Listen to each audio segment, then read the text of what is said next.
Hey Gophers, it's Emily from Gopher Nation News, back with another great episode for you today. After a few announcements and updates on sports, we will be focusing on mental health and creating balance in our lives. So get out of bed and let's get this day started.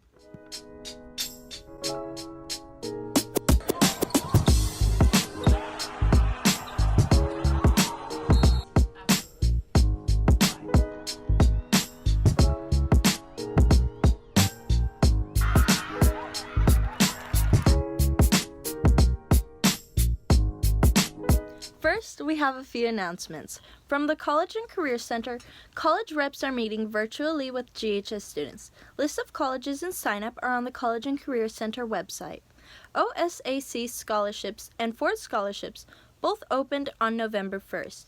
The deadline for early decision and early action for most colleges is in November. Attention juniors and seniors.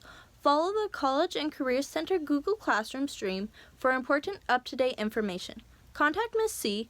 as Servankova2 at gresham.k12.or.us for any college-related questions. From Yearbook. Send photos of yourself doing fall things, like Halloween or hiking in the beautiful leaves, to yearbook@greshamhs.org.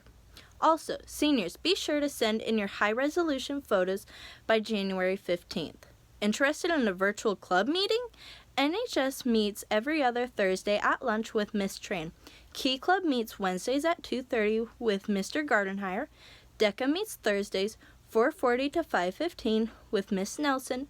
MECA meets first Monday of the month at 3:30 with Solon Chu and Alondra Gonzalez. And Robotics meet Wednesdays at 2:30 with Mr. Scannell. From your counselors. Schedule corrections for Quad 2 and 4 are available on the counseling website. Credit recovery is now free and available for registration. The link is also on the counseling website. Quad 2 begins November 16th, and the deadline for scheduled corrections is November 20th. We caught up with Mr. Gonrowski, our new athletic director, to learn a little more about what is in store for sports this year. Can you give everyone a general overview of what sports will look like this year or what you currently know at this time? Yeah, that's a real day by day situation.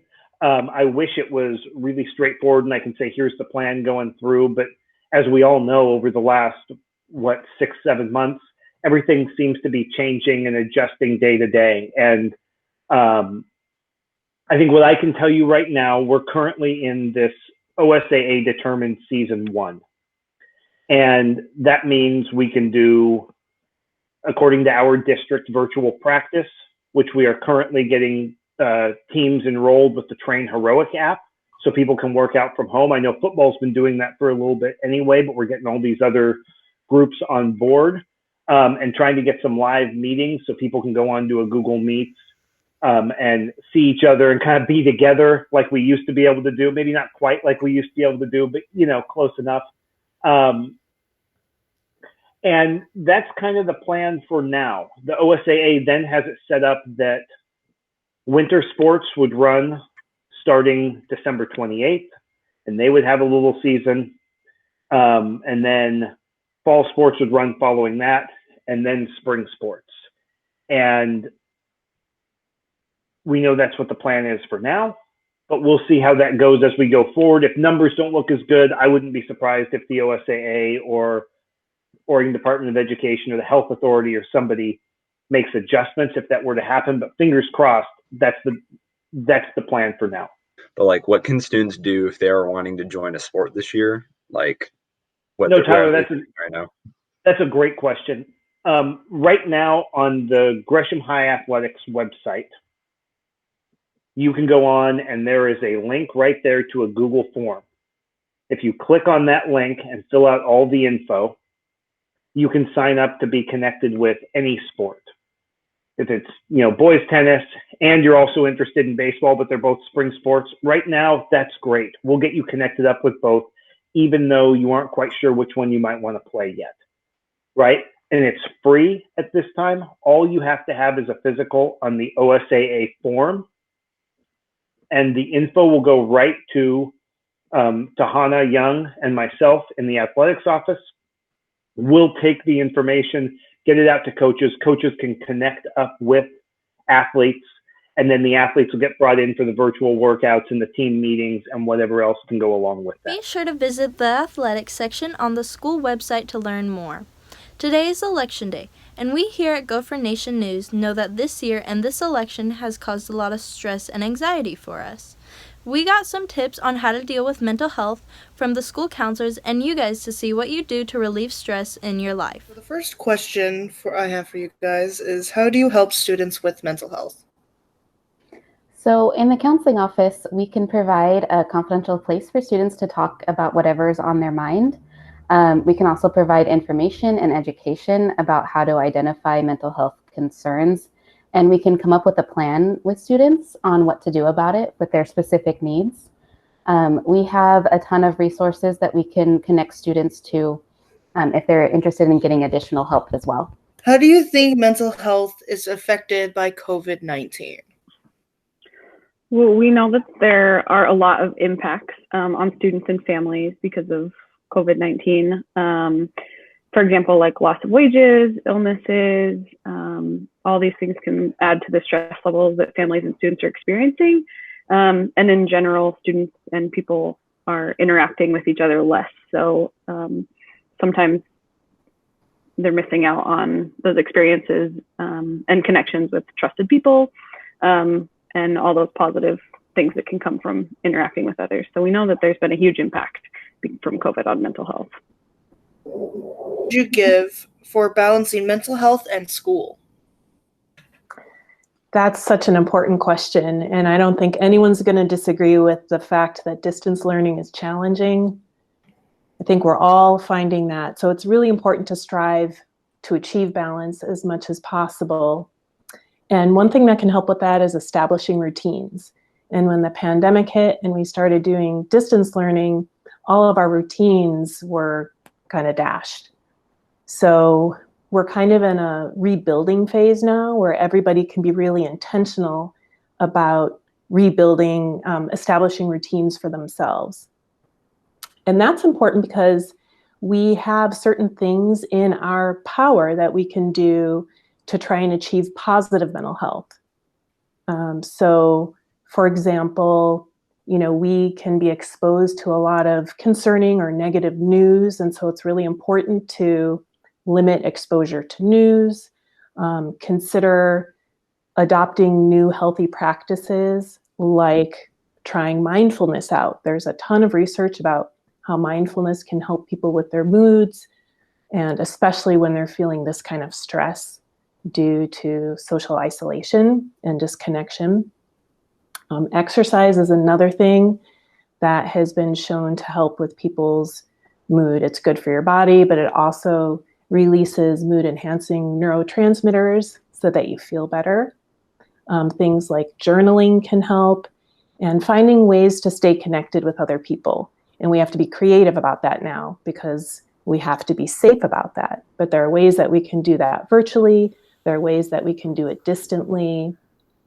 And remember to do things that you enjoy doing, whether that's, reading or listening to music or playing music. It's important to try and do those things while also trying to get enough sleep and eating healthy. So all of those things add up to hopefully helping people achieve balance between mental health and school. So the fourth question is, where else can students get help? So in addition to, you can talk to your school counselor and you can talk to Kate. There's a bunch of websites on our Gresham High School counseling that has a whole bunch of resources for students. But I think the biggest thing is that if you are needing help, that you don't try to do it alone. You get help from someone, whether it's a parent or a trusted adult or your counselor or with Kate, that you are connecting with people. We are available for meetings, and we are happy to help connect you with resources that might be the right fit for you. You can also call some of those national numbers, Lines for Life, at 1-800-273-8255. There's also a texting line that you could call, and there are a few other numbers that you could call. On all of these are on our website. So if you're needing help, there's definitely people to reach out to, but the biggest thing is to don't try to handle this on your own. Get help. Another thing that we can mention here is that we have just published a GHS virtual calming room. And so this is available to all students and their families and staff. And it has lots of different ideas for how to manage stress, as well as resources that you can contact if you would like more help for your mental health. And that link has been published on the counseling webpage. It will be on the district website, I believe, and it's in the counseling Google Classroom.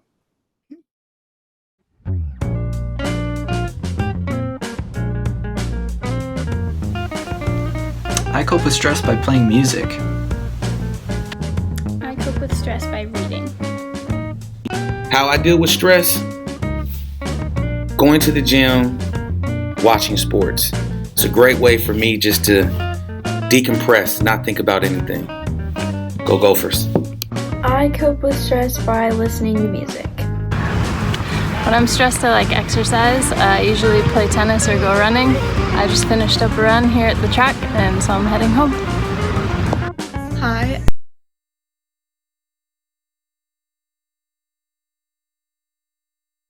What's up, y'all? The way I cope with stress is by playing some video games and read my favorite book, Diary of a Wimpy Kid.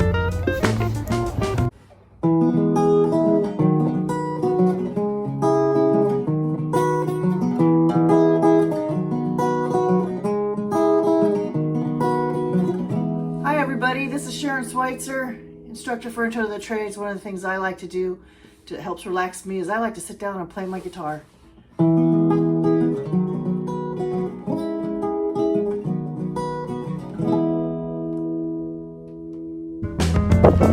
I cope with stress by exercising.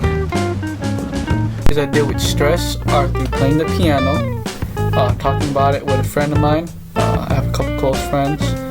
I enjoy writing poetry. I like rollerblading, and I also love running on my own. Thank you.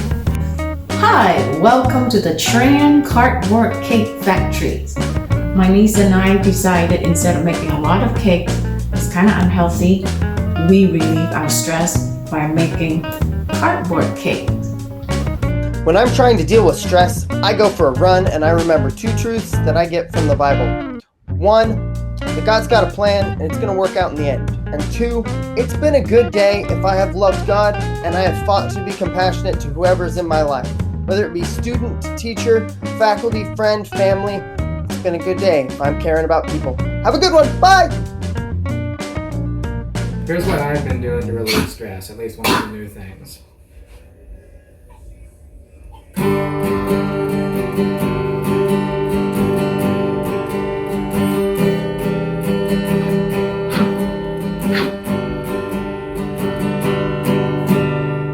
Information on how you can relieve stress and balance your own mental health, be sure to visit the counseling page on the school website. Another way many people relieve stress is taking it back to the basics and going outside. Our reporter Derek Greenfield caught up with a GHS student who created his own personal outdoor sanctuary. Ethan, what are you sitting in front of? I'm sitting in front of Elm's Cabin, something that me, my friends, and family have been working on since 2017. We're still working on it to this day. It's at my grandparents' in Hemlock, Oregon, right south of Tillamook. And the reason I did it is because it's been a goal of mine to make something cool. I have multiple forts around this property, but I wanted to make something that just stuck out, and that's why I did it. And I'm very proud of it, and so is everybody else that worked on it. Can you tell us how you did this step by step?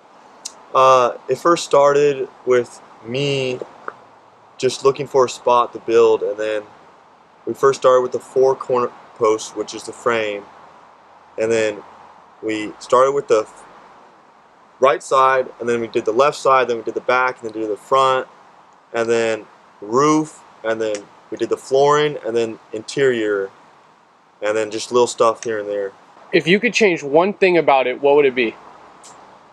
One thing I'd probably change is the wood, because I use alder wood, and alder wood rots if it's under weather often, and some of it's already starting to rot. It has been up for 3 years, but I like to use like cedar or maple or anything like that that's a lot more like weather resistant. What is your favorite feature about the fort? My favorite feature of the cabin is probably the bunk beds, because when I started it, I didn't know how I was going to sleep in it. And one day, me and my friends came up with the idea of bunk beds, and I was like, how are we going to do that? And we just went with the flow, and they worked perfect. I've slept in it multiple times, and it's worked every single time. What is this and why did you do it? This is Corona Crossing, me and my family's bridge and friend's bridge. The whole reason we did it was because before the bridge, we would cross the creek with all the logs on our back, because over that forest over there is where we cut all the logs for the cabin. And one day I was like, I need a bridge, because walking across that creek is very annoying. And you trip, you can fall, you can get wet. How did you guys do this and how long did it take? The way we did it was my uncle came over back in March during quarantine, and he dropped 2 alder trees, and then my grandpa came over with his excavator and placed the 2 main logs on this side, and then he came over on that side and placed it over there. And then board for board, me and Sam just hammered them in and put the posts in and called it good. And it only took us 4 days during quarantine.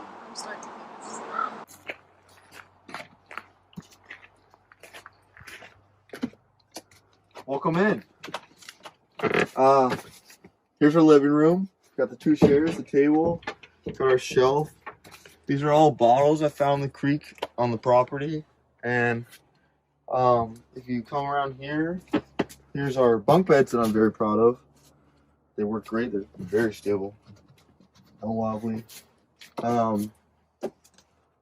Over here, we have our shelf of pictures of my grandma's dog. Just processed. Like, there's my grandpa, there's my aunt, there's my grandparents, more dog. We've taken a lot of stuff out because it's becoming winter and fall, and we don't want that stuff getting wet if there is leaks or anything like that, because there's usually cushions and everything like that in here. Soon we're going to take everything else out and put it in the house. This window is from my grandpa's boat, his fishing boat, and they've just replaced it recently, so he said I could put it up here. It's very thick glass, and it's perfect for the cabin, and it's a perfect fit and all that.